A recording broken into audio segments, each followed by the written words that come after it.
Hello, and welcome to Harder Than It Looks, Parking Uncovered, a podcast to facilitate connections and illuminate real solutions to common problems within the parking and mobility industry. I'm Brian Wolf, President and CEO of Parker Technology, and I'll be your host as we speak with parking professionals from across the industry at all levels to uncover tips, tricks, and best practices to manage what we all know is harder than it looks, parking a car. Joining me on the show today is Andrew Sachs. Andrew, among other things, is the founder of Gateway Parking Services. So Andrew Sachs, CAP, is a successful entrepreneur, commercial real estate professional, and venture capital investor with a unique background in the parking industry and digital media. He is a search engine optimization expert, SEO, with a proven record of connecting online audiences to real-world interactions. Andrew is an owner of Harbor Park Garage, a 1,300 space garage in Baltimore's Inner Harbor, and the founder of Gateway Parking Services, which, among other things, oversees the parking operations for the Sheraton Inner Harbor. He's also a venture partner at NextGen Venture Partners. Andrew's on the board of the Mid-Atlantic Parking Association. He's a member of the National Parking Association Parking Consultants Council, say that 10 times fast, for which he's an editor and a contributor to the Dimensions in Parking 6th edition 2023. He is also a fellow current member of the International Parking and Mobility Institute's Technology Committee, a much more active one, I might add, and a former member of the Education Committee. And one day, Andrew says he wants to write a book entitled Everything I Need to Know About Business I Learned in the Regional Theater. We're going to dig into that a little bit. So on the show today, we'll talk about how Andrew's other businesses shape his views of parking, how parking is changing and what he thinks is coming next. And then, of course, we're going to have to dig into this regional theater experience thing and understand how that shapes his view of the world. Andrew, welcome to Harder Than It Looks. Thank you. I'm thrilled to be here for the initial first podcast, the inaugural podcast. Yeah, it's going to be a good show. I know you well enough to know that we'll have lots of fun. There'll be lots of things for us to talk about. So okay. I've got a couple of questions that queued up, but listen, this thing is it's your time to tell us what you believe and what you think about parking and where we're headed, and or other things for that matter. You wear a lot of hats. I'm anxious to dig into all of that for sure. So here's what I'd like to do. Everybody is always curious about how someone gets into parking, but actually I'd like to go back a little further than that if I could. So what I like to do with my guests, I like to hand them the mic, go back as far as you'd like, and just tell us how you got from one place to the next and bring us up to the present day, which of course then will eventually ultimately lead to how you got into parking and what you're doing in parking now. So the mic is yours. Take us back as far as you want and just tell us your story. Wow, how much time do I have? Let's see. When I went to college, I was determined to go into politics. I was going to get a law degree and I was going to change the world. By the time I got out of college, I made the mistake of reading Charles Dickens's Bleak House. And that, after interning for senators and congressmen and members of parliament in England and so on, really soured me to politics because what I saw was that politicians, I thought I was going to be Winston Churchill changing the world and leading us through difficult times and whatever. And what I saw is politicians, the real job was taking care of bus schedules and helping people on an individual level. Yeah. And so I said, okay, let me do the next best thing, which is I'm going to change the world via my production of King Lear.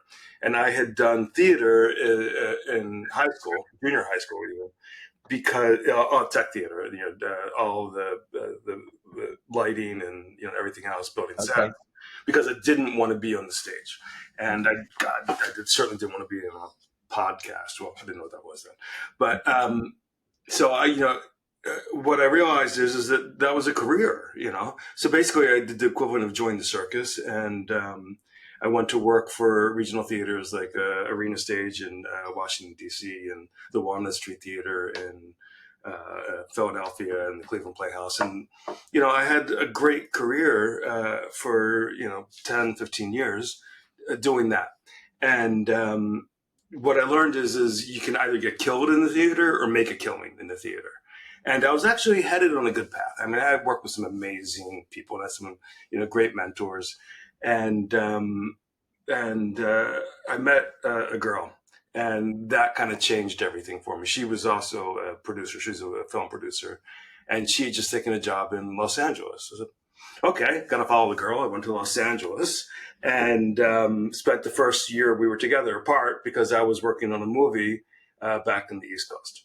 And, so I said, okay, I got to change. Thought I'd go into, film and television. That didn't make sense. There was this new thing, the internet. And I became part of kind of the Silicon Beach revolution here and was running apps and startups and, these kinds of things. And that led me to parking. Okay. Keep me from rambling a little bit, but yeah. No. So first, my experience is it's always about a girl, always, or boy for that matter, right? Yeah, it's always about a girl or a boy. We will definitely get into this to King Lear and then 10 to 15 years of experience, right. Maybe a little bit later on. But okay, how did the theater get you to parking? What's the bridge there, or how did you get into parking? The theater didn't. So basically, I just got tired. I got tired of being on the road. When I got out of college, all my friends, they would use free long distance calling from work and call each other during the day because we were all, glorified secretaries at the time anyway. Yeah. And I was always like, I can't. I'm in rehearsal, right? Yeah. And so I was always in rehearsal, which meant that I was separate, in a dark room someplace, hyper focused on something. And that's great when you're young. I earned enough to, pay my rent and buy beer at the end of the day. What more did I need? Right. And, so as I started to shift, I was looking for different opportunities. So I remember I went to my first business meeting and I was terrified. What do I know? Right. And then maybe during the first meeting or second meeting, halfway through, I was like, oh, yeah, I've done this. Entrepreneurial is theater, right? What is theater? You start with an idea, you do a production, which means that you have to hire actors, writers, designers and everything else. And then you put it together and you have to be on budget and you have to make it work. And then it's live for, 8, 16 weeks or whatever it is. And then you start all over again. Right. So it's like doing, starting a new business each and every time. So it's 100% entrepreneurialism. Yeah. It's like so you build a product. Yeah. And you try and sell the product and you hope like heck the product makes money. Yeah. Or succeeds, however you want. Right. Yeah. And, in this case, what do we want? We wanted to entertain. We wanted to obviously make money, not go bankrupt. We wanted to get people to think. Right. So that's the King Lear. Right. When I started, I'm like, I'm going to do this production of King Lear that's going to change the world. And then I was like, or I can work on the production of 12th Night and make people laugh, right? And give them a good time. And, I'm not going to change the world with one production. And that isn't the point, right? It's to provide something of value for their time, for their money, for their effort, right? Yeah, and that's awesome. Yeah, So the podcast has already succeeded. This podcast has already succeeded because I've already learned things about Andrew Sachs that I did not know, and we're 9 minutes in. So that's awesome. We are going to dig into the theater side of your life, but I want to pivot just a little bit to the other hats that you wear. So you're doing some venture investing, obviously real estate with the parking, and then what's up with the SEO? What are you doing on the SEO side? So SEO, one of the things I learned in the startup world is that search engine optimization, SEO, is critical. You can create the coolest product. You can create the most amazing theater piece, right? If you don't connect it to your community, it's pointless, right? So basically, to back up a little bit, and answer your first question, after your third or fourth or fifth. Um, Good. the way I got into parking was when I was in high school. My father had closed one business, and he was looking for something to do. And everything good that came to him from the deli, right? The deli that my grandfather hung out in, and my father was a pilot in World War II. He comes back from the war, and my mother says, "Okay, your brother's going to be a rabbi." My grandmother said this. Your brother's going to be a rabbi, and since you're the questionable one, you're going to take over the family business, right? And my father was like, "Yes, ma'am," right? And so he came back and he started working in the family. It was a wholesale women's clothing shop.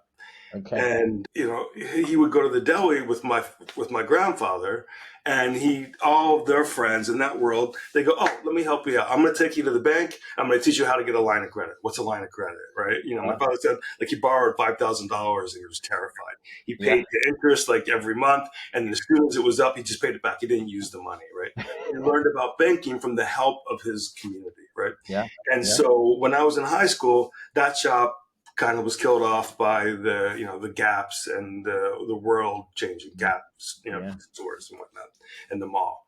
And so he started looking for something else to do. He's hanging out at the deli, and at a certain point, someone says, "Oh, talk to Willard. Willard's, building the parking garage."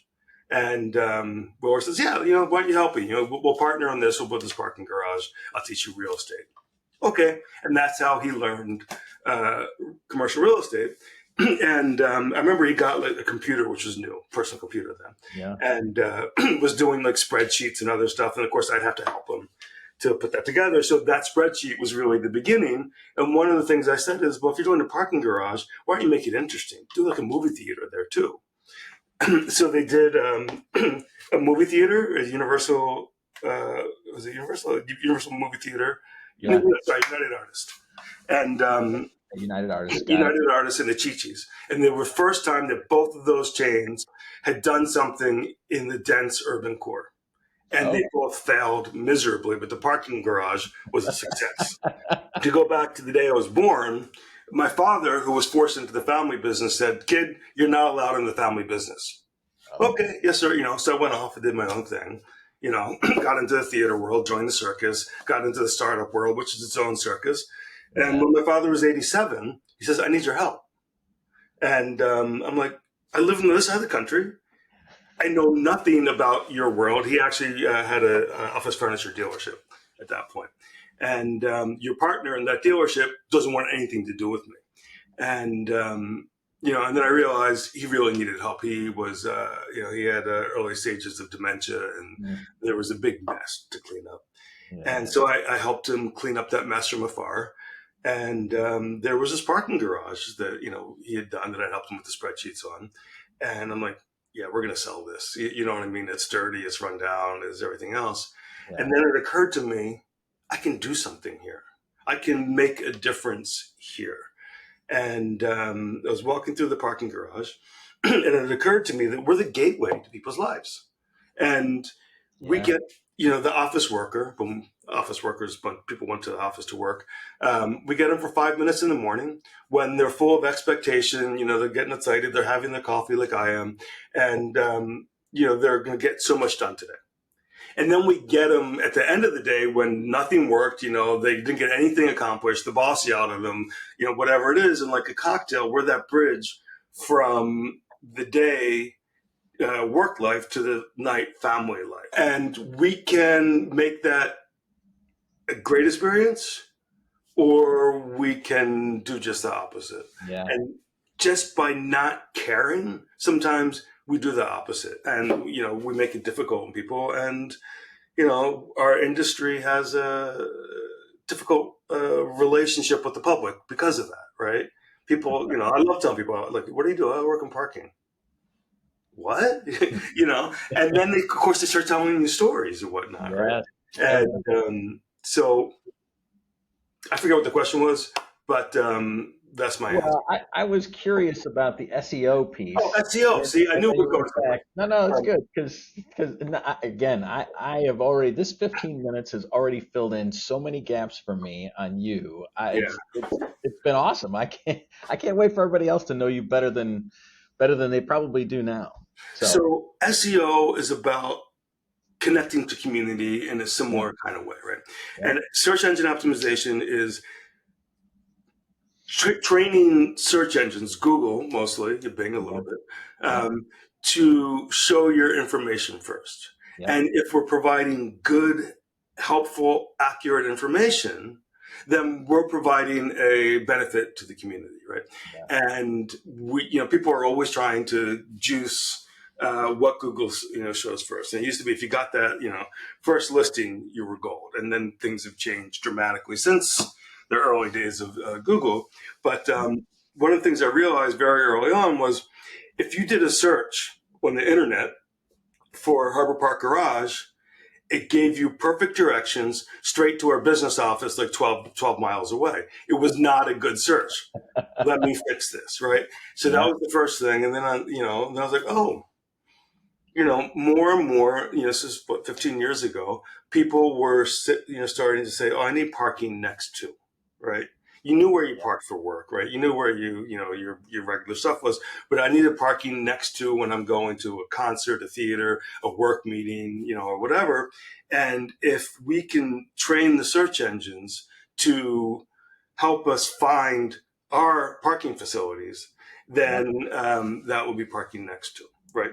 yeah, And so that's where it began. And then something else happened. I think this is critical for the parking industry, which is that, the search engines and Google in particular, they pay attention to reviews. So if someone says, worst parking garage ever, I got stuck at the gate, I pushed the button and they weren't helpful, yeah, then you're going to get a lot of one-star reviews and Google's going to go, yeah, people don't seem to like this one. I'm not going to show it. If you get a lot of five-star reviews, then Google's going to go, oh, there's something interesting here.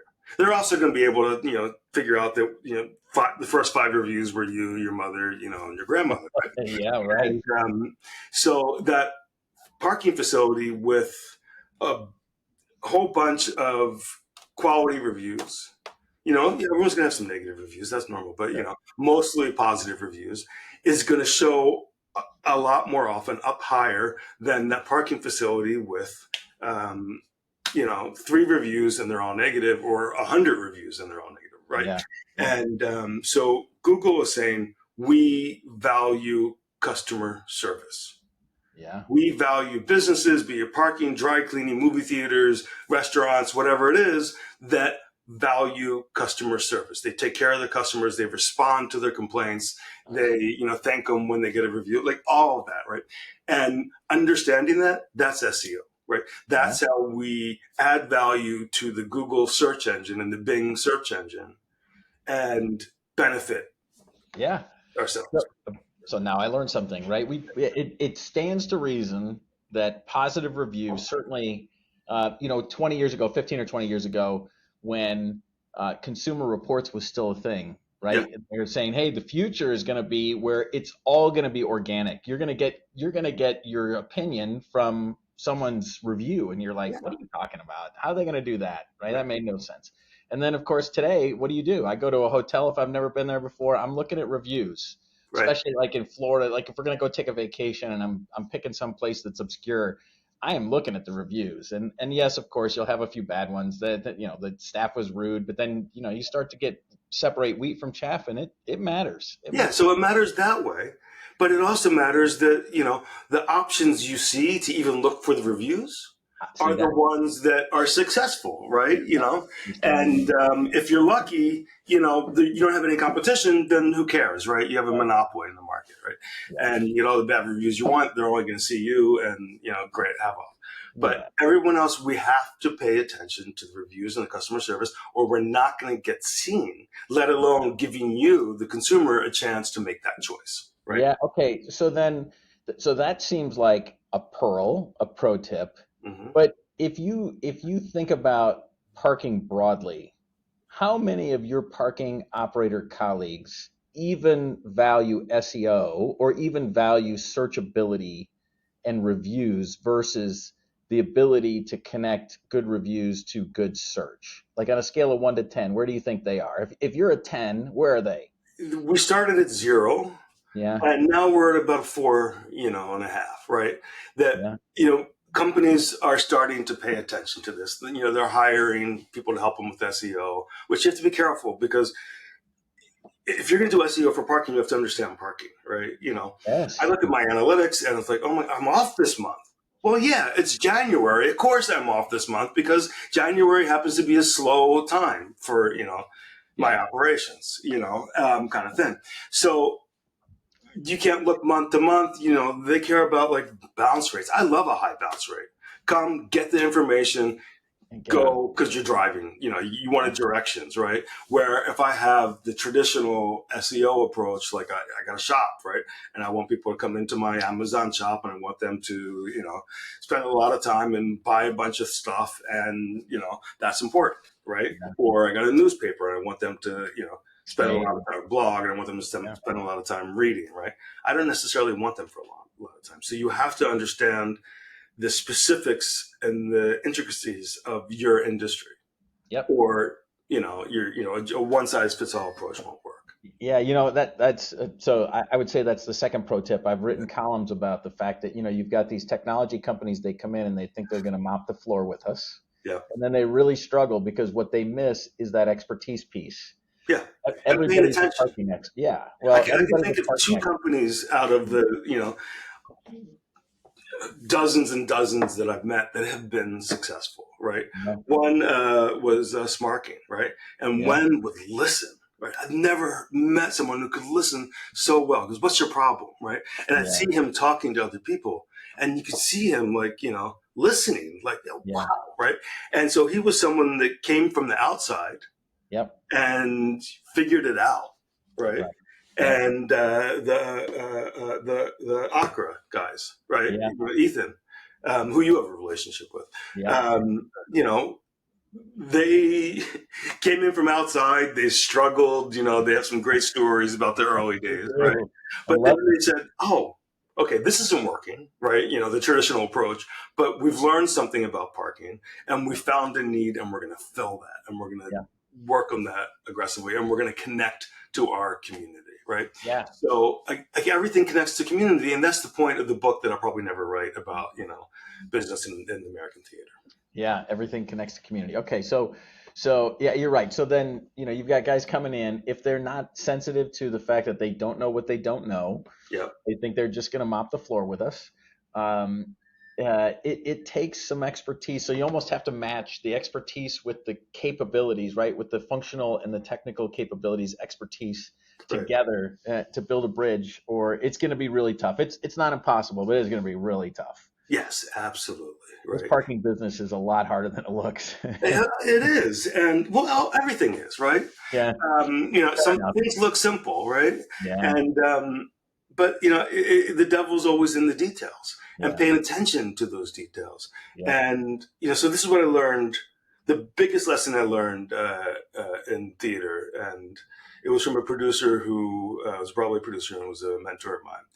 And when I first met her, um, I was in graduate school, and I was like, "So what do you do?" Now I knew what a producer did, right? Sure. And it was brilliant. She said, "My job is to pick a show, right? And then I choose that show that I want to do. I get the rights, whatever, and then I have to have a vision for that show, an active vision, and I need to share that with the director, who needs to then share it with the designers, who then needs to share it with, and then he needs to share it with the actors and the people building the set and all the way down.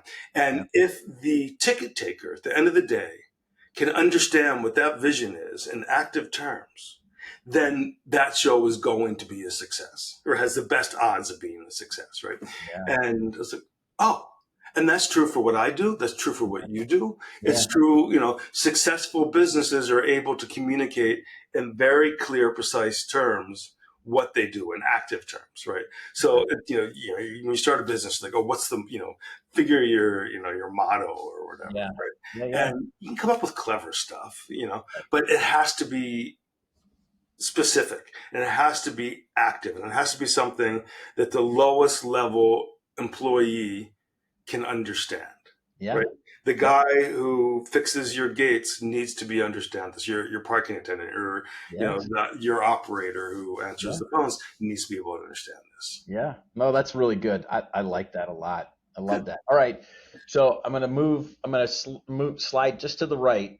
So you talked about that you were an expert at creating creative chaos. And so I Yes, want to know what that means and what that means to you. And I'd love to hear a story or two about how you created creative chaos. well, I set you up earlier and you missed it. Oh, Thank you. I'm thrilled to be on the inaugural podcast. yeah. And and then I was going to make fun of some of your former guests. Well, So I don't want to offend my guest and like I do. they're letting you down and say, oh No, my God, well, there have been six. yeah.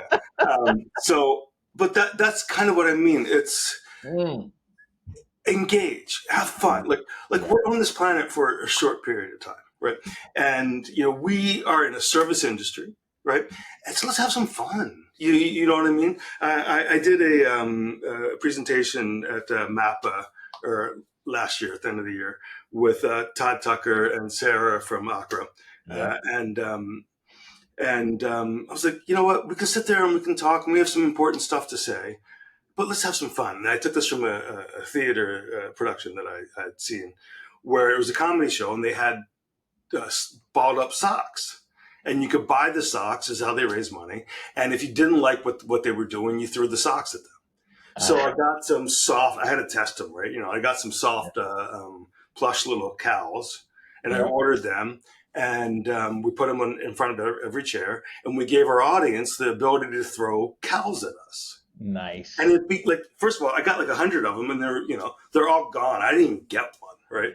And but it was fun and engaged people, and it was a little bit of creative chaos, right? And so that's what I mean. Don't be silly for just the sake of being silly, but engage, right? Yeah, yeah, And so like with customers, someone comes in and we just had someone get stuck in an elevator, right? So we dealt with it. We're fixing the elevator, everything else. We took care of that person after the fact, but build a conversation, right? There's an opportunity to make that person your best customer, right. right? Because they get to know a person, right? Yeah, And maybe you tease them a little bit or you laugh about it or whatever in a productive way. That's creative chaos, right? yeah, yeah. Um, That's really good. so, yeah, and then it's thinking about like, I'll leave it for now. Okay. That's fine. We might get back to It makes me think of a brisket, but I'll tell you about that later. that. Brisket. That's fantastic. Well, you know what? I have a feeling that after Heidi and Courtney and our crack marketing team with shows and such, I think they may be in touch to get some ideas for creative chaos. I think that's really good. Excellent. So thank you for that. All right, so moving on, you've got sort of this broad set of business experience, right? So you're investing in companies. How many companies have you actively co-founded or been a part of from a startup perspective? How many failures? Yeah, well, Too many. so a lot. Or like give me like rough numbers. Like do you have dirt under your fingernails, or was it from an investing perspective? No, it was dirt under my fingernails. And Okay. the one thing that I never wanted to do again was, have to go out and raise money and deal Yeah. with venture capitalists and Yeah. that whole It's hard. because Yeah, I've that's hard too. done that 3 or 4 times, Yeah. and I got to a point where I was working with some famous people on a startup, back when that was a thing, right? Yep. Yep. And I was miserable because I knew it. I said at the time, I don't want to work with actors, right? I know what they are, Yeah. and they only have so much value, but they have a certain opinion of themselves. And,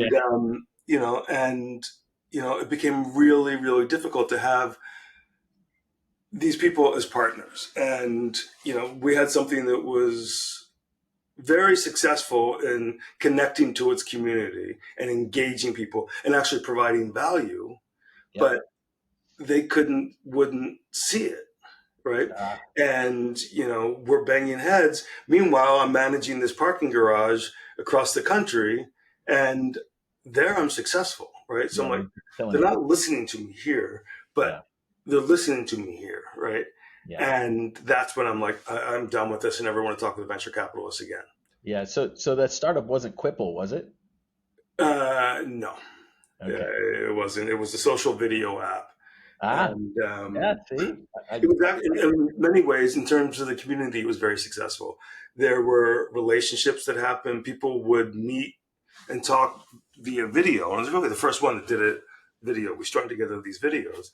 Yeah. And this community quickly developed from around the world. And people met, they got married. We actually had this convention where we hosted a wedding for the people that met from different, they were different parts of the country. People from all over the world came and so on. And all I was doing was trying to raise money and fight with my partners who were killing my chances to raise money. And miserable, right? And it had the potential to be hugely successful. Right. And I got out, and I'm glad that I did, right? So, you know what? Okay, so I'm back to pro tip number 3 at this point, right? So go back to your producer friend who talked about the communication chain to the director and to the stage and all of that, right? So she had a real passion for making sure she took care of her people, communicated, everybody knew what the deal was. Right. And then you go back to the partner and what this person who was a star. Partners, multiple. Yeah. And I know you well enough that I can't bait you into naming names. No. But these are names that probably everyone on this podcast knows. It's going to know, right? Okay. Well, maybe over a drink sometime, but privately. Yeah, privately, I'll tell you. But, so these people are a pain in the ass, okay? And the business fails. And arguably, that business could have been 100 times bigger than the production that your producer put on. And they killed it because these people just weren't good people to work with. I can't blame them fully. We killed it because I was arguing with them, right? Yeah. They gave me crap, I gave it back, right? Yeah, so I would love to put full blame on them, right? Yeah. But I can't because I made a mistake. I knew it going in that this was going to be a problem, but it was too tempting, right? Well, so guilty. Yeah, guilty as charged, right? So because until you've been there, you don't appreciate what how I'll use a parking term now, right? How critical a frictionless experience around the people that you work with is. I mean, there's enough conflict with people on my team, and I love every one of them. And there's enough conflict there that the relationship that we have survives. Yeah. But if you introduce conflict where there's already massive friction, it's a recipe for disaster. And so the point is you gotta love your partners going in, and or at least see a clear path to being able to work with them. You have to be able to communicate with your partners going in, right? Yeah. And that was the problem. I couldn't communicate with my partners, right? So I take almost half of the blame in that scenario. Well, that's what makes you a great leader. Another reason it makes you a great leader, because whether it was half your problem or not, you're going to take half the blame, which again is my hat's off to you on that front. Okay, so we've sort of gotten into how some of your other businesses have sort of informed parking, right? The SEO piece, right. Certainly. Well, I don't know about raising capital. Has raising capital helped you in parking at all, or like how have the other businesses that you've been involved with now helped your parking operation, and what could others take away from, hey, if I had an exposure here, it would be helpful to my parking operation? Look, it's made a difference. I've had this like crazy path, this way, that way, whatever. Yeah. My father did too. He, was a pilot, first, and he managed to survive that.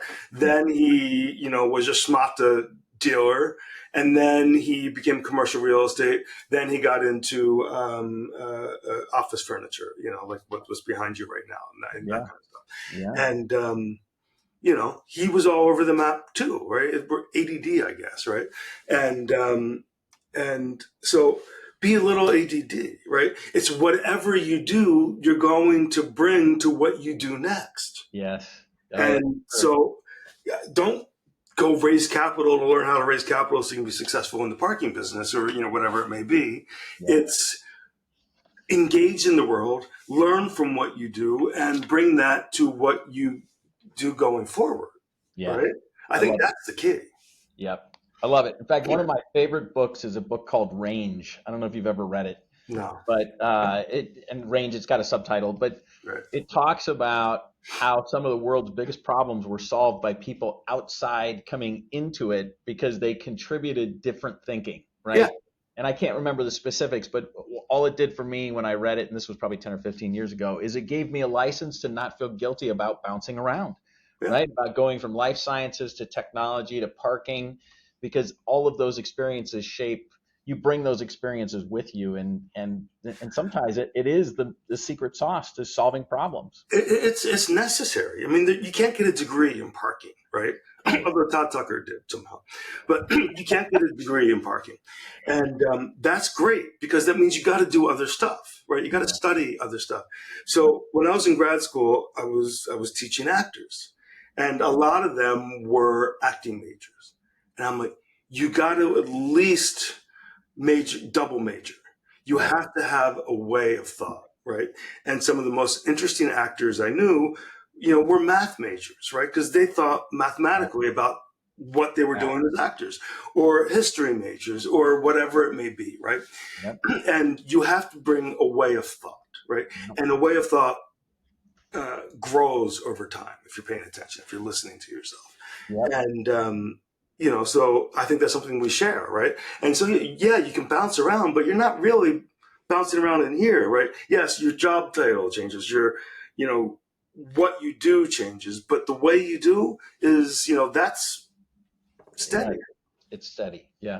Oh, that's good. All right. So you sort of you almost got me there to segueing us into parking. Right. And so, I've been in parking 8 years now, and it has changed a lot in 8 years. I mean, I can remember 8 years ago, my first show at Pi, there must have been 15 light companies, right? What are the lights called? It doesn't matter, right? But the most efficient lights, right? There must have been 15 of them, and there are no light companies anymore, right? It's all parking guidance and all of that. So give me your perspective on sort of where we are on this continuum of parking technology, and what's coming next.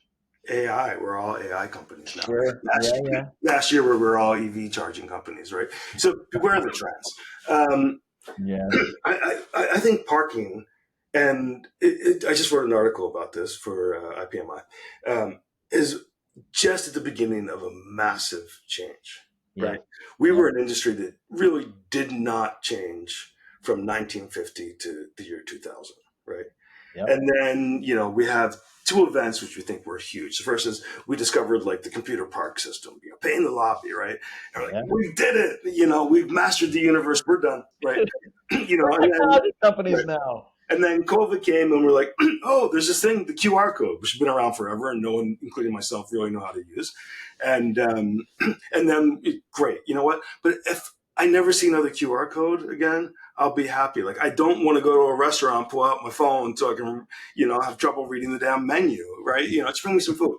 And so I think parking is going through a massive change. Technology is a piece of it. Yeah. But I think it's a way of thought that's far more important, how we use the technology, right? Yeah. That's critical. Yep. And it has to be, as we already discussed, thanks to Google, customer service related. Right? You have to pay attention to that. Yeah. And the next thing is we now have the ability to make it as simple as possible if we choose. right? Yes. And so that's important on the technology side. We can make it so someone drives in, we read their license plate or transponder or whatever, Yeah. Yeah. and that's it. Once you're in the system, you're in the system, right? That's driving massive investment right now. And we Yep. can talk about those deals if you want, or leave them out. But there's the other side of it, which is parking used to be like people went from home to the in the suburbs to the city, and we built parking garages so they could go to work, right? And that was primarily what we did. And airports, right? That was what we did. That was kind of the origins of our industry. And then it's gotten much more complicated than that. We have to be multimodal and multi-purpose in dense urban cores, right? And that changes the architecture of it. We can't just do one big parking garage that there's nothing along that streetscape except an entrance for cars, right?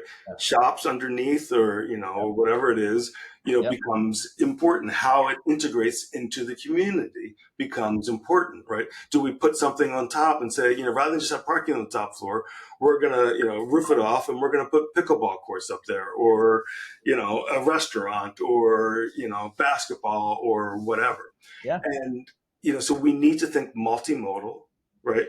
Where in that, to me, parking in your average city, right, that should be at the entrance points, right? So you come in on the freeway or whatever it is, however you get to the city, and it connects to the train, right? It connects to the bus. There are independent bike lanes where people can scoot, or the one wheel thing, or whatever, can safely travel, Yep. from that parking facility. So you park once and you move around the city, and at the end of the day, you then leave, as opposed to, okay, I parked for this meeting, then I drive 3/4 of a mile, and I park for this meeting, then I drive a mile and I park for that meeting, creating traffic and congestion, and roads that are only for one thing, cars, right? Yeah. That it doesn't promote healthy cities. So because of density, we can't just build independent parking garages now, right? That aren't connected. They have to be part of a building, and it could be they're all multi-uses now, right? Sometimes it's just housing. Sometimes it's like, restaurants and shops on the bottom level, parking in the middle, and then housing, and even offices, above. Other things. Yep. Right? And So to hear you describe that future, then I would say on a scale of 1 to 10, parking is probably at a 1 from a change perspective, right? Because it's super 2.5. fragmented. Yeah. 1.5. It's super fragmented. We are just on the front end of sort of organizing parking into the flow of everything else, right? Exactly. Yeah. We're like, we figured out QR codes. We're done, right? No, right? We have to keep changing. So I mentioned the brisket, right? Yeah. And so I'm going to tell you a story that's 100% true, maybe, which is when I was in college, I had a girlfriend, and she said, I'm going to make a brisket for you. I'm like, okay, So I'm watching her make the brisket, and she cuts off the end and she throws it away. I'm like, why'd you do that? She said, well, my mother did that. And why did she do it? I don't know. She calls up her mother and says, Mom, how come you always throw out the end of the brisket? She said, I don't know. That's what Grandma did. So she goes back for, Thanksgiving or whatever, and Grandma's there, and they ask Grandma, and she says, I don't know. That's what my mother did. So the next day they go visit Nana in the, nursing home, and they get her on a lucid day, and they say, Nana, why did you cut off the end of the brisket? She said, well, my pot was too small. Right? And that's what we do, right? Not it's definitely in parking. We do the way it's always been done, because that's the way it's been done, right? Yeah. And we have to say, wait, is there a better way? Can we make improvements? Can we do it different? Can we do it better? Can we, can we evolve, right? Because otherwise, how much brisket was thrown away, right? You know what I mean? Because that's the way we were taught to do it. Yep. We have to be able to improvise a little bit, throw a little jazz in there. You know what I mean? Yeah, and reuse the meat, by the way, because the tip, is it the crown? No, what is it called? The point. The point, yes. Is like the best part of the brisket. Yeah, exactly. Oh my God, don't throw it away. What did Nana know, right? She was trying to make a fit and serve. She didn't have time for that, right? Right. We need to take the time. Yeah, I'm wondering how much meat costs at that point, and she's thrown away. Anyway, Yeah, it thrown away was dear, right? $35. It was dear, right? And the dog Yeah, benefited, but yeah, um, yeah.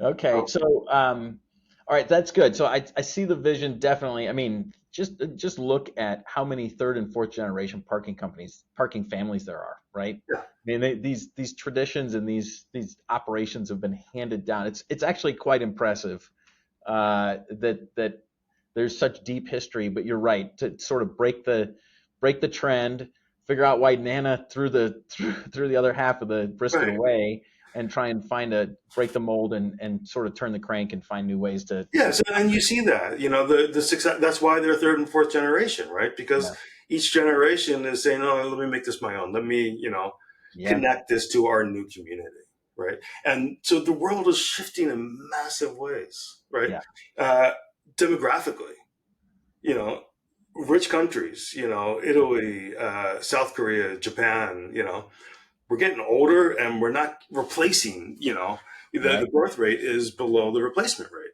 yeah, And this is a major shift. Going back to the Industrial Revolution, everything has been predicated on growth, right? growth, The yep, stock market yep, goes up because in part there are more people to invest in the stock market, right? right, What happens when there are less people to invest in the stock market? Kind of scares yeah, me, right? What happens when there are less people to go to work or live in a city or whatever it may be, right? yeah, And what does that mean for parking, right?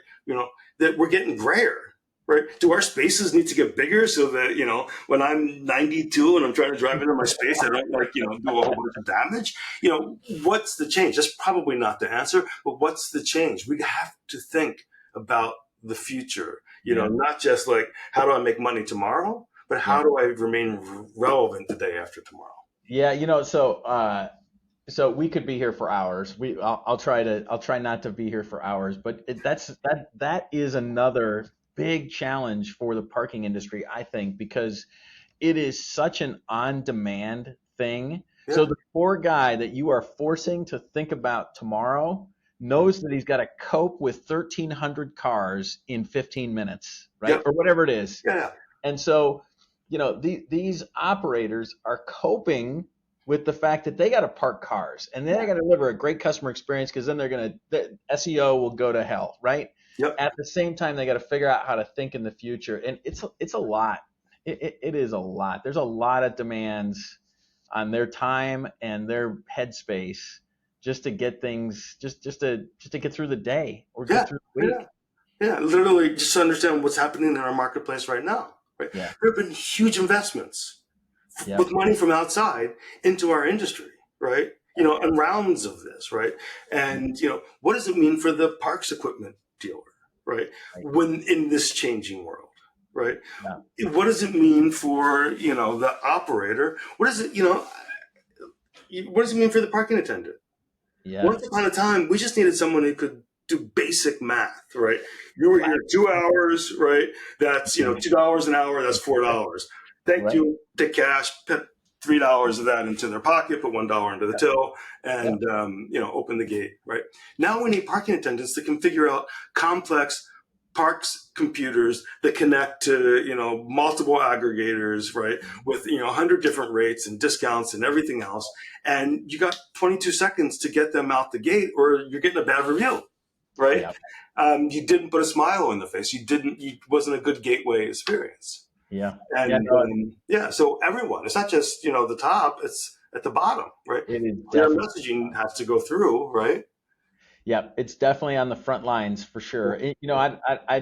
I spent some time with Gary Means. He talks a lot about Yeah, how the frontline jobs are changing so quickly, yeah, and it's really hard to find frontline folks. I mean, just for us, just speak for us, right? So, right, if you can walk and talk and chew gum at the same time, you are not even close to qualified yeah, to to take a call from a parking facility, right? yeah, Our CSRs are problem solvers. They are critical thinkers. They are troubleshooters, yeah, and then they have to be nice on top of it because they're being screamed at.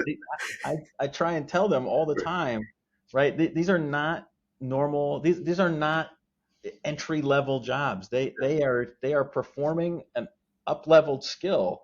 Okay. And it's that way for the frontline people in parking as well. It's not as simple as just showing up. You can't do it. You can't be successful. Right. So our job as managers, and owners and, leaders is to support them.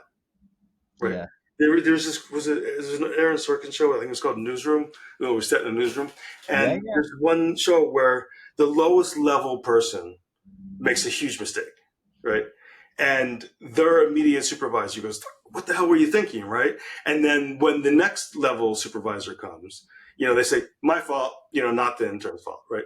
And it follows all the way up where the leader, the person in charge, to their boss says, they take the blame all the way up to the top, right? Yeah. And what that was, I thought that was brilliant, because what they were saying is we protect our own, we take care of our own, and we have to, not just because we invest a lot of time, money, effort, in training them, but because we have to let them know that they're supported, right? We have to let them know we have their back. I tell everyone who works for me, customer service is really, really important. But you all have one opportunity just to go get the hell out, right? Don't come back. Throw someone out in their ass. Don't do it every day, but I'll back you up, because if you do that, I know that person pushed you too far, and we don't need them as a customer, right? Yeah. I got your back, right? Yeah, Is the most important thing anyone who supervises anyone needs to do. Right? I love that. I love it. Okay. All right. So we're going to transition into what I'll call the lightning round. It's not really lightning round because you're going to give me a real answer, or you're going to give me answers that involve more than one word, phrase, or something. Okay. So my first question is, so if somebody that's close to you in your family, in your business, utters a phrase, and they instantly know that the origin of that phrase was Andrew Sachs. So, for example, Don Charlie. I don't know if you know Don Charlie. He is the AVP of parking for the University of Pittsburgh Medical Center.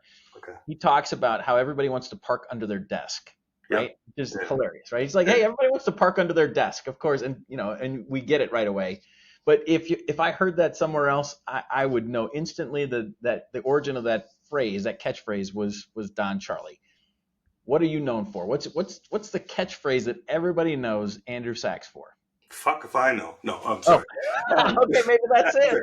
No, what it should be, and it used to be, especially when I was working in theater and I was directing, was I don't know. Let's find out. Right? Now, 9 times out of 10, I did know. Yeah. Right. But the point was, if I say, I don't know, let's find out, now we start an investigation together. Right.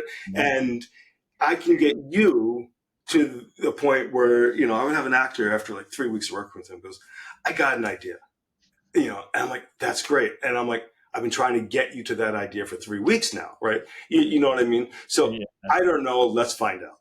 Right? I don't know. Let's find out. Yeah. Okay. All right. I don't know. Let's find out. I like that a lot. I want to give you one more, which is, how can I help? That's been more recent, right? Okay. Whomever I'm talking to, how can I help? Right? How can I help? You say that to a customer. I'll say that to you. Yeah. How can I help? I think that's the most important, right? Yeah, that's what a great way to start a conversation. I love that. I love it a lot. Okay, so question 2: what is the hardest thing you've ever done in life? We'll get to parking in a second. So what's the hardest thing you've ever done? Getting up in the morning, man. Hardest thing I've ever done in life. Wow. Honestly, it's hard to answer. I like to say, being a parent, but it's hard, but it's great. The hardest thing I've done in life is, try to start a business. Yeah. Right from scratch. I got an idea. Let's do that. King Lear, it's going to change the world, right? Yep. And I keep doing that over and over and over and over again. Yeah. Yep. So. Yeah. I get you 100% on one of the hardest things to do in life is to start a business and make it go, for sure. No question. Full stop. All right. So what's the hardest thing about your parking job? Innovating. Right. Yeah, it's hey, I got an idea. Right. Just because you want to, for example, use QR codes Doesn't mean that you can just go slap up some signs and go, right? Yeah. You have to figure that out in detail, right? Yeah. So Yeah. I'm constantly playing, trying, like what's new. I love messing around with AI now, right? Yeah. Let's figure out how it can help me, and it's helped me in some amazing ways, right? I spent a lot of time on spreadsheets, so I'm like, hey, how do I do this, right? And something that I would have spent 3 hours and looked at YouTube videos and whatever to figure out and eventually make it work, it spits it out and gives me 3 different ways to do it right away. Like, wow, okay, that's how can I use that day to day kind of stuff, Yeah. right? And when I hear you tell a story like that, I'm like, duh, what a great idea. Yeah, Just let ChatGPT solve that problem for me. I don't need to go figure it out. It'll give yeah, the answer for me. yeah, and trust but verify, right? Yeah. So yes, absolutely. It's like that, being able to think about ways to do things, right? Now you may figure that out, but you're sharing spreadsheets with other people and other stuff. And, now you need to communicate that all the way down and get everyone using it in an intelligent way, Yeah. or there's going to be a breakdown, right? So implementing change is really hard. You can't just change everything overnight, right? Yep. You got to bring them all along. You got to bring them along. Right. So, Harbor Park Garage, my garage in Baltimore, everyone knows that's my sandbox. You got an idea? Let's try it, right? Yeah. The poor people at Harbor Park Garage, like, oh God, Andrew's got another idea, right? We've got to figure out the details, Yeah. right? And, I got to be mindful of that. I can't throw 14 things at them at once and expect them to, juggle it all. Yep. Well, I may have an experiment for you here shortly. Yeah. So, okay. If question number 4, if you could wave a magic wand and fix one thing in parking, what would it be? Customer service. Okay. All right. Why are we talking, right? How do we know each other? Because I care about customer service. Yeah. No, that's Right? fantastic. Okay. Yeah. Customer service across the board is Yeah. it's tough. All right. So when you're not parking cars, what do you do for fun? Cook. Oh, okay. Tell me about My that. first business failure, greatgrub.com, still going, even though, it was like, I just love to cook. And there was this new thing called blogging, right? Yeah. 2003, 4, whatever it was. And, cooking is where I improvise. It's where I relax. It's where I have fun, right? Yeah. And I started this, I got talked into starting a website, and we knew nothing. We made every mistake in the startup book, and it was a blast, Yeah. right? Yeah. And that website still barely hangs on, because I use it to get my recipes, and a lot, every once in a while it just goes down because it's so old, and then I get a call saying, "Hey, can you get Great Grub working again? I need that recipe," right? And Greatgrub.com. Is that right? greatgrub.com, yes. Okay. We'll make sure we'll get that in the show notes for sure. Yeah. We'll drive 3 people to your website. Hey, that's about what I get. And it was more successful at the time than we realized. Yeah. But Yeah. we didn't know, and so That's good. yeah. All right. Well, I'm going to go to greatgrub.com and find a couple of recipes because I love the just Saturday and Sunday. Jill and I are empty nesters now, so it's really just about searching a recipe and then figuring out if I can make it come to life. I love that. Yeah, and that was the whole point. It was, trial. It was like I can't follow a recipe, so here I'm writing recipes, but my recipes were like pinch a touch a dash, right? We have these beautiful kitchens nowadays, right? Yeah. With all these great features, and people are terrified to use them, right? Yeah. And worst case is, you burn dinner, you order pizza, and you have pizza and a good bottle of wine or whatever it is. Like, who cares, right? Have fun, experiment, try things. Experiment for sure. Okay. Last question in the speed round is what are you most proud of? Surviving. I'm still here. I'm still improvising. I'm still changing, right? Yeah. So I think that is what I'm most proud of. Yeah, that's good. So again, this hour has been so good for me. Obviously, I could tell you're the first person to raise your hand in the technology committee, which I always appreciate. You're obviously super curious.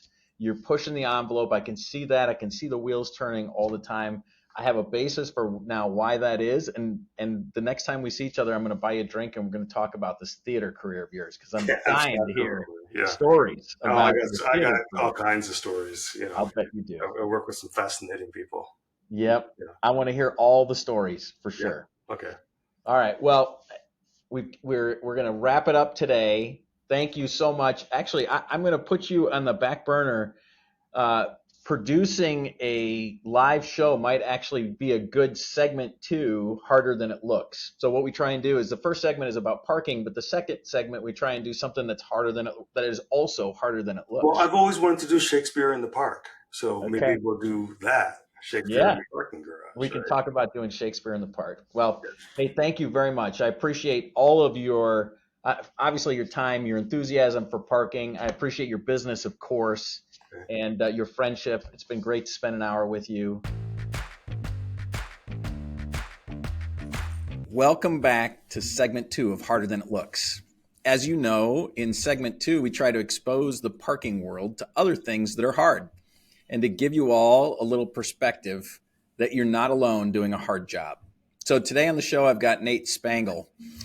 Nate is the head of community at an organization called Powder Keg, the only private member network serving executives and leaders outside of Silicon Valley. Nate is also a host of the Get In podcast, where they cover all the hot happenings in the Hoosier State. In his free time, Nate is the head varsity wrestling coach at Bishop Chatard High School and an avid fan of running long distances at slow paces.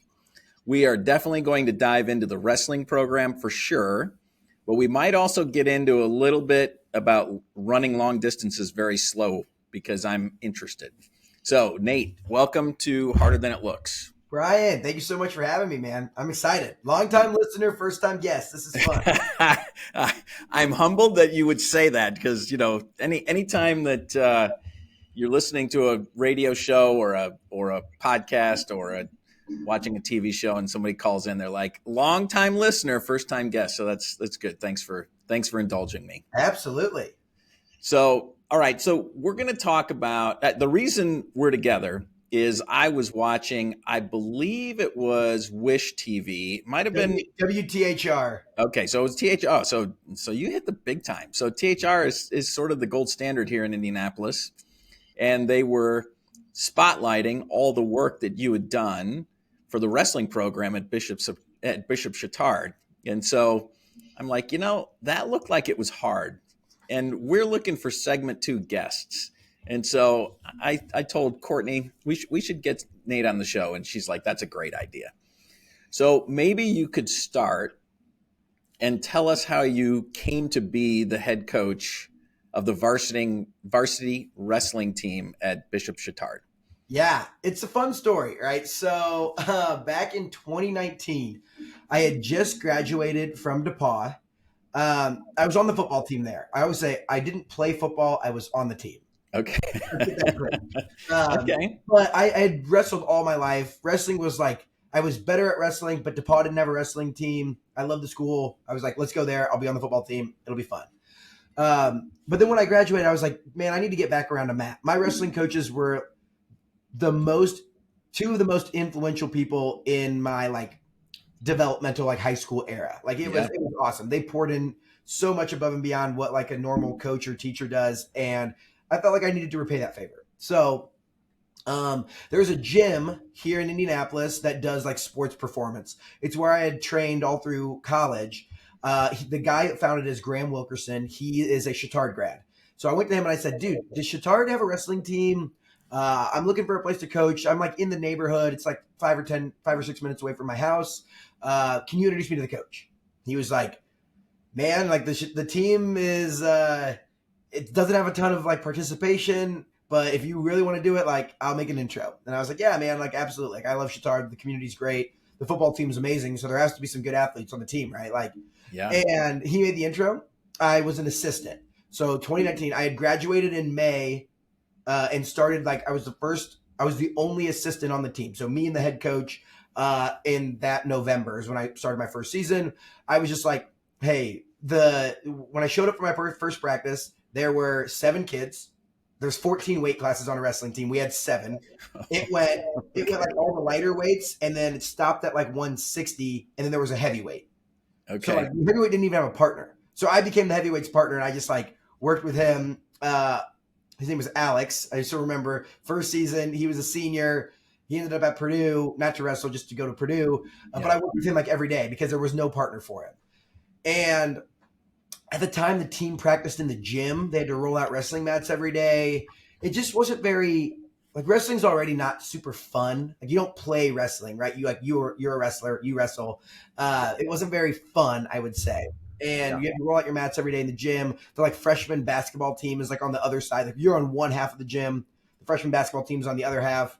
So that was kind of like where we were at when I started there. How I became the head coach was I did year one. I was the assistant. I'm like a 22, 23-year-old kid. Like, this is great. I was going to be a volunteer. They paid me like $1,000. I was like, let's go. Like, didn't let that happen at all. And I come back for year two. It is October of 2020. This is the pandemic year. Like things are crazy. Like wrestling is a contact sport. It's like how do you wrestle and not be within 6 feet? So the show goes on, and it was October. There was a lot of like questions. We had to build a full like plan about how we were going to do this and practice partners and all this thing. And in October, the first official practice is the first day of November. Like the first Monday in November is like when wrestling season starts. It was like maybe the middle of October, and the head coach comes over to me one day. We're at a preseason practice, and he just goes, "I don't want to do this anymore." And I'm like practice? Like, we're canceling practice today? And he's like, "No, like coach this team. Like I'm done." And he resigned, and then ended up like leaving the school too to like go pursue his other passions. So there it was. I'm like a 23-year-old kid at the time. There's no coach for this team. This is before practice, so like I got to figure out what we're doing today and going forward. I remember talking to like the athletic director and the principal and just being like, "Hey, I've never been a head coach before. I have no idea what I'm doing, but I promise you one thing is like I can figure it out." And they like made me go through the application process.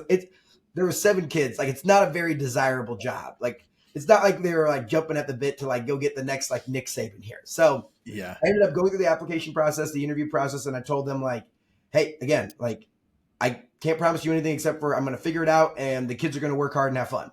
So I ended up getting the job.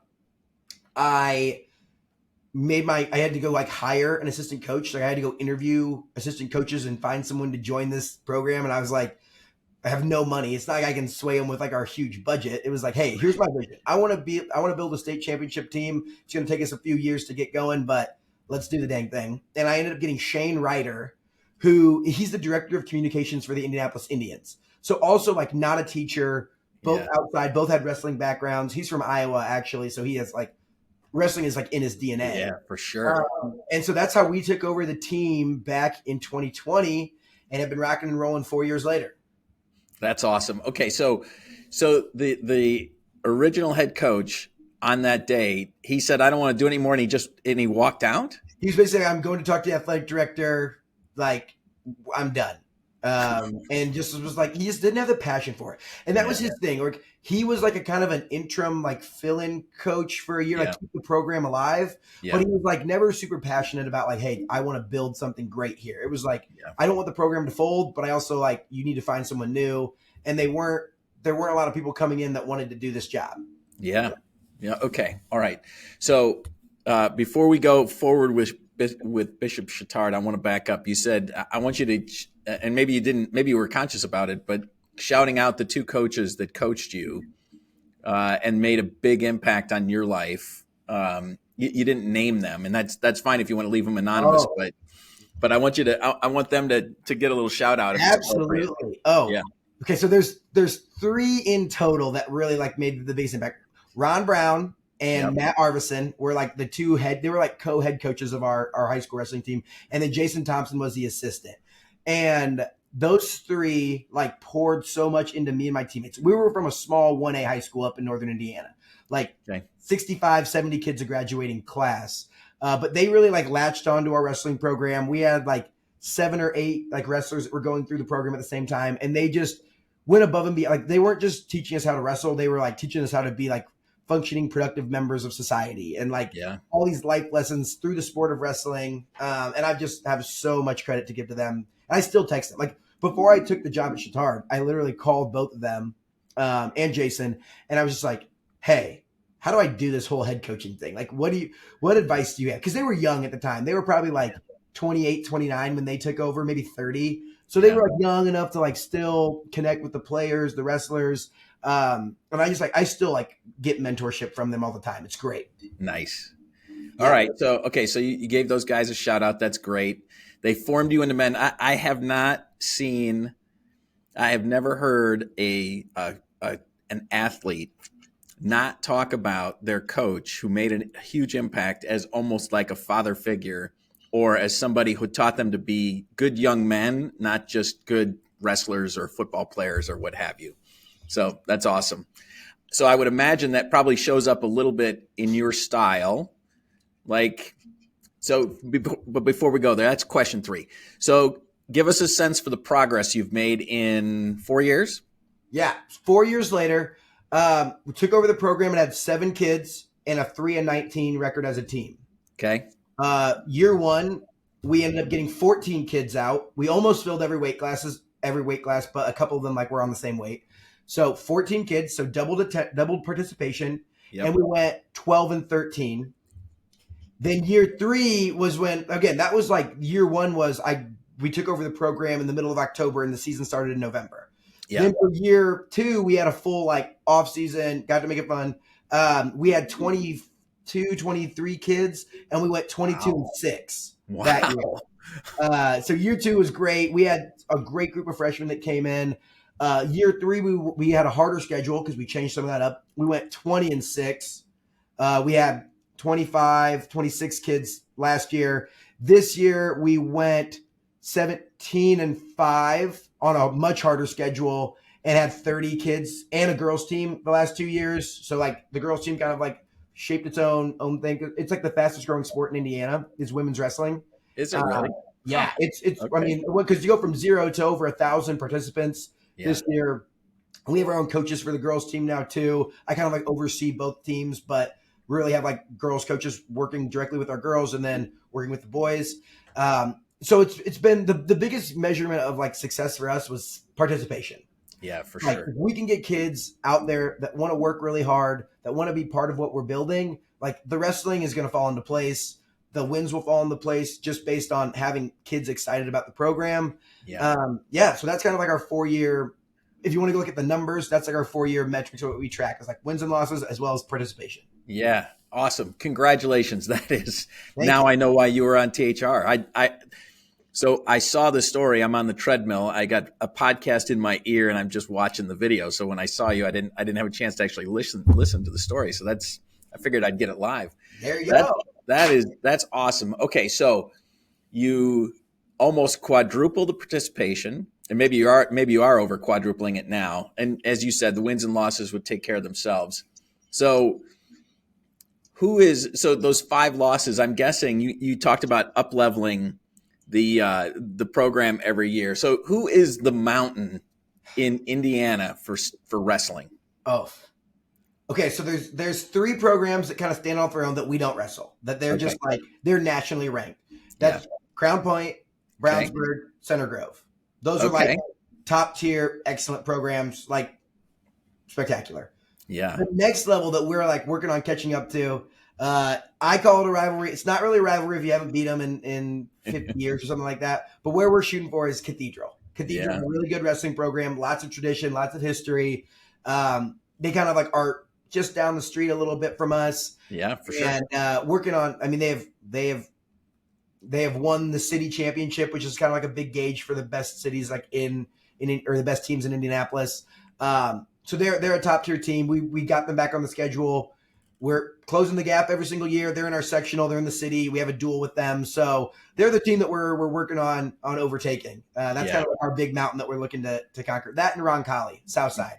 Yeah, those 2. Those are like on the list. So my daughter went to Cathedral, and then and so I knew I had a suspicion that the names that you named. Now, Crown Point, that's a different one. In Brownsburg, I didn't know Brownsburg's wrestling program was so strong, but certainly Center Grove, Cathedral, And when did your daughter graduate? She graduated in 2016. Yeah, and that was like right at there was some like golden years of Irish wrestling in through there. A lot of like state championships. So that was a good time.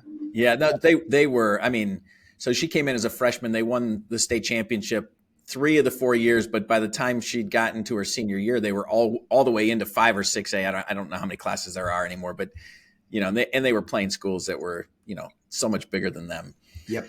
But of course, Cathedral's known. I would imagine with going from 7 to 24 or 30 kids, you probably started to draw a little bit from, as you said, the football team, because I would think those two things go in tandem.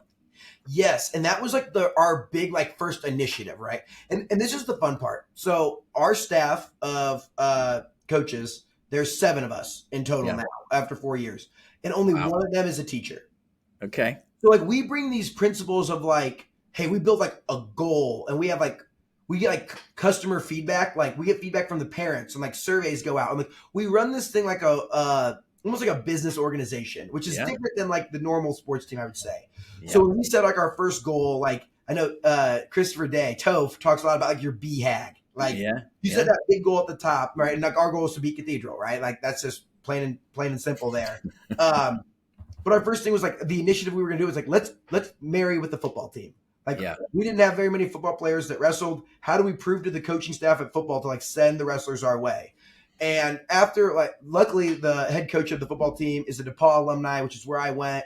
I kind of went and sat down with them. I was like, hey, they're not going to screw around. Like this is a real thing. They're going to be the hardest workers on your team. I promise. They're going to lift all winter long too, along with wrestling. They're going to be great. Your defensive players need to come in and be a part of our team.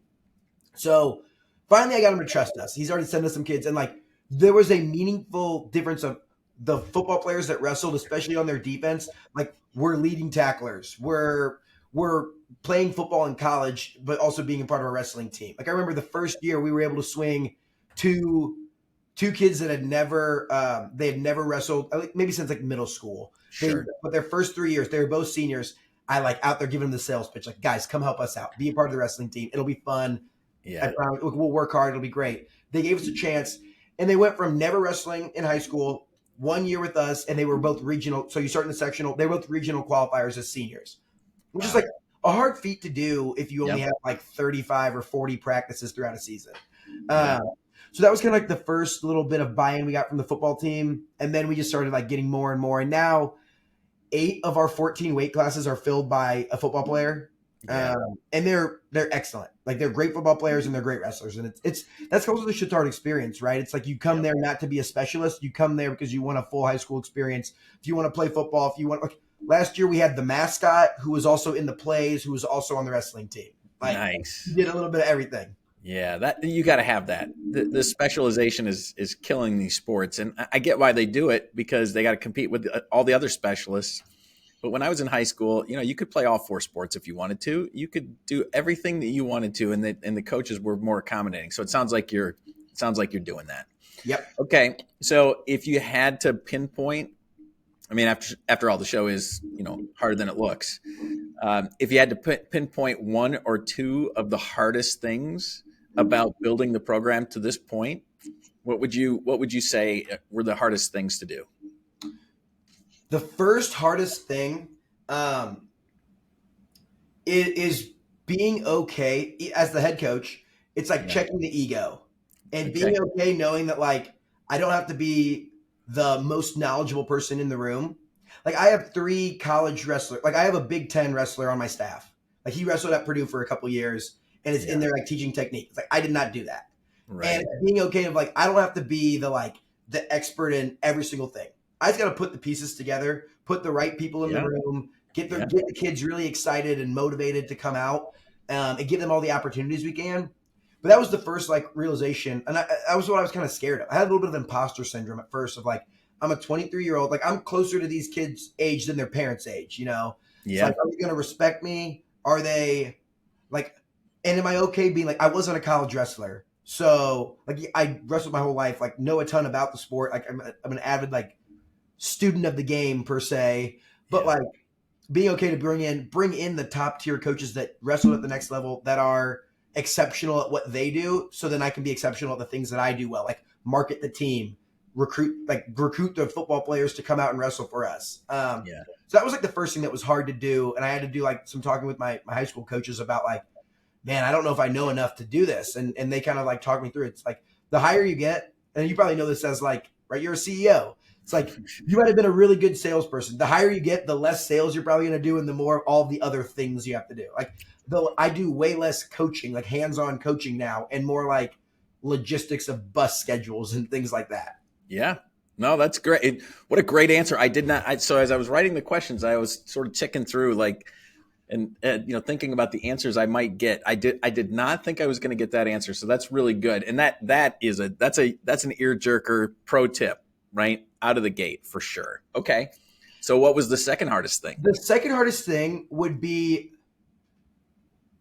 again, I'm putting it in business terms, right? It's like seeing this vision of like what it can be and trying to paint that picture when they've never seen it before. Like right now in our wrestling room, we have like the number 8 ranked kid, the 13th ranked kid at his weight class, and the 22nd ranked kid at their weight class for the state. But they've never been to the state finals before. They've never been to the state tournament. Yeah. So like they've been there as spectators, but never wrestled there. Yeah. And like before we took over, we've had one state qualifier in our 4 years. It's a hard feat to do. It means you're like one of the top 16 kids in the state for your weight class out of the whole state. In all classes. Like there's no class wrestling. So top 16. Before we got there, the last one was in 2014. There was one in 2014, one in 2008, and like one in 2006. So in 20-something years, you can count it on one hand how many state qualifiers they've had. So painting this vision of like, this is what's attainable. If you put in this work, we can accomplish this new thing. We can be a top tier team. Even though you've never seen it before, this is what it's going to feel like. This is how it's going to sound when you're there. This is how much work is required. Like it's work that's unbeknownst to them. Like they've never seen it before. Like no one modeled it for them. If you came in as a freshman, the seniors didn't see it. Now we have juniors that have like, they've seen one state qualifier, but they haven't made it themselves. So that's been a hard thing to do, is to take them from the state they're currently in, what they've seen, the history of Chatard wrestling, where it's one every 5 or 6 years makes it to state, to like, no, we're going to produce state qualifiers every single year. We're going to be in contention for a top team in the state. Like you just have to buy in, believe, and work hard. Yeah. Good. I'm ready to come wrestle for you. Yeah. I'll bet you're very convincing. I try to be. Yeah. Okay. All right. So checking your ego, knowing you don't have to be the best, that totally resonates with me for sure. So obviously we talked about the pro tip of, grabbing your ear. You don't have to be the best. And in fact, most likely you're not going to be the best. That is the mark of a true leader. It's trying to understand when you step aside and when you have to step in. And then, the second thing, the ability to sort of set the vision, those are all great businessy things. And you're obviously applying them really well at Chatard. So here's my question. So the question that I wrote down, and I may need you to dig just a little bit deeper, is obviously you make this program, you put it on the map. We know that leadership matters. So when I say leadership matters, what's the first thing that comes to your mind around the leadership that you provided and the difference that it made? Oof. Okay. I think that like the big piece of that kind of goes back and ties into like setting this vision and just like setting the tone. So like right. I work at a startup, right? Like sometimes there are days, practice starts at 5. There are days where like the day job can run into the night job, right? The night job is like going there and leading this wrestling team. And it all, like the energy stems from the top. Like if I want to make sure that we're going to have a great high energetic practice, it has to start there. Like it starts with me coming in, like just clapping my hands and being like, let's go boys, like bring some juice today. And if there are days, I'm not perfect, right? Like there are days when it's like, man, customer was yelling at me or something. And I'm just like, if I come in there low energy, and it's like, that's one of the key ways I see that like energy, your leadership matters. Yeah. The other thing is like, I like very much, I love this podcast because I just enjoy doing things that are difficult, like doing the hard things, so the episode about Iron Man, like I did a full Iron Man, like loved it. Great. Like as a long time listener. So like, I never want to be the coach, that like is just sitting in the corner barking orders, Right. like especially like wrestling, like, there's a lot of weight management. It's like if I get overweight and like too hefty and I'm like telling these kids to like, hey, watch what you eat, like be conscious of that. It's like they're not gonna believe that I like that I would be willing to do that. So it's like when I go out there and I like tell them like, yeah, I get up at 5:30 and I ran 9 miles and then showed up for their morning run, and it's like I just already crushed 9 and now I'm here to like watch you guys and help you motivate you to work out for 3 miles. And it's like that's just like the tone that I want to set to like unlock this. Yes, we want to be great wrestlers. We also want to like, it's all about building these strong young men and women. Now we have a women's team. Yeah. So it's like setting that vision of like, I'm not just going to sit there and bark orders and tell you to do these crazy things. Like I'm doing crazy things too. Like I'm willing to do these hard things. And that's one of the ways where I see leadership matters. And it matters with our coaching staff. Like our coaching staff we're friends. Like we'd hang out outside of the team dynamic. Like we'll go get dinner or we were at a fuel game like 2 or 3 weeks ago. And it starts like with how we bond and our chemistry, then like also goes down to the team. Yes. It's really interesting how it all kind of like feels sort of like businessy and how we run it, where it's like you have like your employees, which are the players, you have like your executives, which are the coaches, and then you have like your board of directors, which are mom and dad who pay the checks to Chatard of like, hey, keeping them in school, like making sure your investors are happy in the product that you're producing. Yeah. No, it's good. I love the answer because you are not going to ask people to do things that you won't do. And I already knew that Nate Spangle is a grinder. You are a grinder. And I love that. And then you also touched on something that's near and dear to my heart. I tell people all the time, I want to do really, really hard things in this business because I know that the harder it is, the harder it'll be for somebody to figure it out right behind us. You go grab something and it's easy and they can copy you in a minute. No, I want to go do hard things. I want hard like things. that reward at the end. Like, even like think about like anything you've ever worked for. Like I remember being like a little kid and you're like saving up your money for 6 months to buy like an Xbox or whatever it was. It was like so much more valuable if you had to like work for it than like when you got it as a Christmas gift. Yeah. And I just like have taken that approach to so many different things where it's like work for whatever it is, like put in this hard work. Cause you end up like, I think like for Iron Man or wrestling, it's like, I don't necessarily remember and celebrate all the wins as much as maybe we should. Like for me, it's like, what's the next thing we're going to do? And I'm like trying to be better of like, hey, we've come really far and we're celebrating this stuff. But it's always like the journey, like the process. Like this season, I remember like we're in semi-state right now. We have 6 guys still competing, looking for a spot in the state title or in the state finals. So 6 chances to get a state qualifier. Hopefully we can punch 4 or 5 through. That would be awesome. That would be awesome. But it's like, I don't necessarily remember all of their wins and matches. I remember waking up, like they're in the school at 6:30 every morning. Like they're running before school, like before their peers are even up and out of bed, like had breakfast yet. Like we're getting miles in. We're wrestling on Monday mornings. Like we're setting the tone for the week.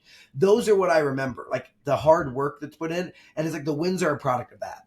Yeah. I'm seeing Rocky go up the stairs on the Philadelphia, the art museum, right?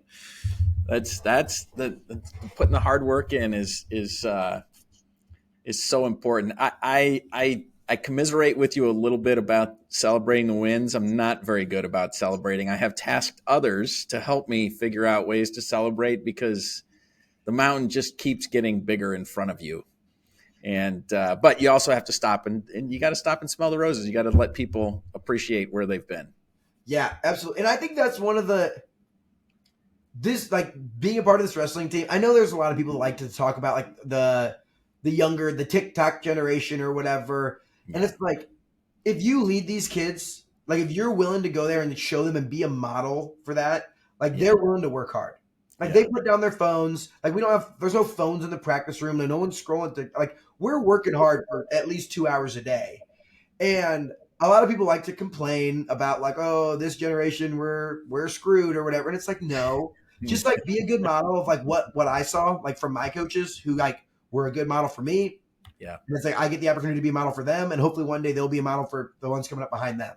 So it gives me a lot of hope in that. Like these kids are working really, really hard. And it's going to pay, whether it pays off for them on the wrestling mat or just in life. Like that's my favorite. That first group of seniors are now going to be next year. They'll be seniors in college. So they're coming in, like asking about internships and like seeing them succeed like in these other realms, like outside of wrestling that's just a fun part of it.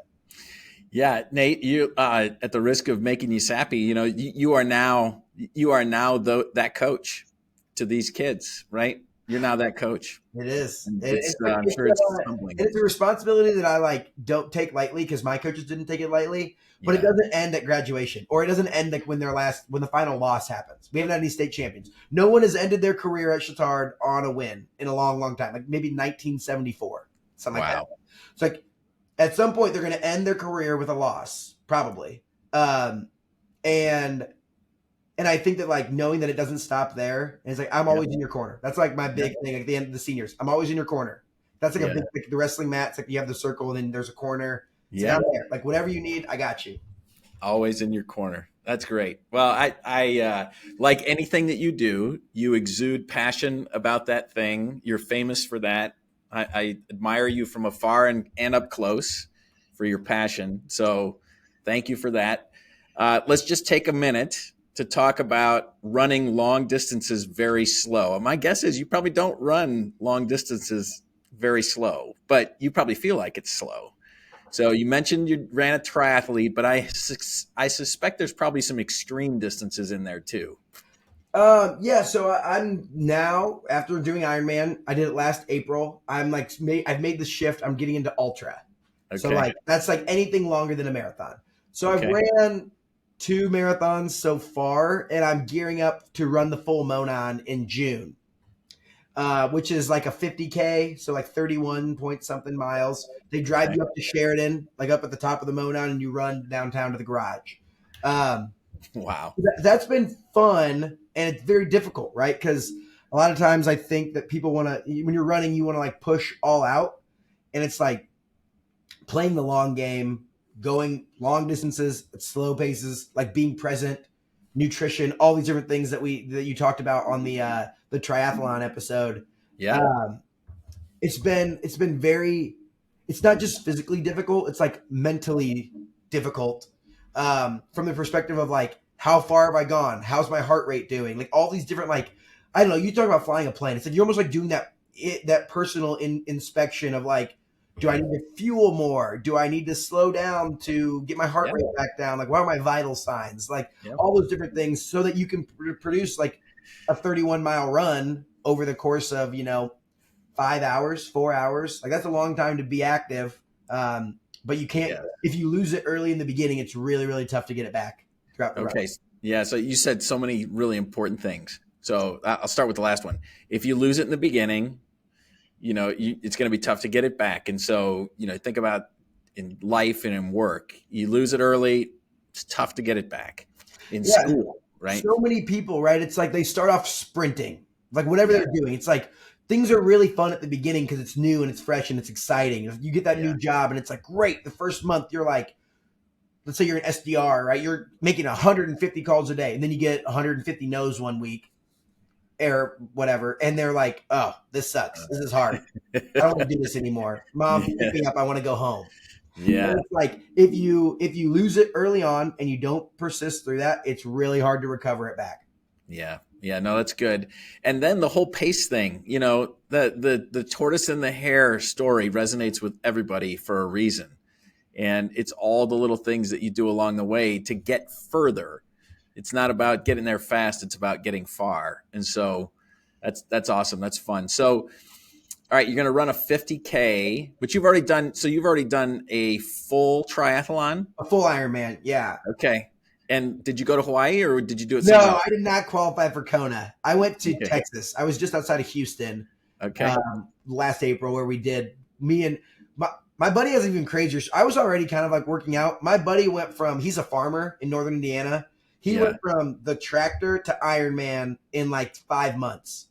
Crazy cool story. That is crazy. But we're just all about like doing these. Like I'm never gonna win. Like I'm not gonna win the Boston Marathon. I'm not that fast.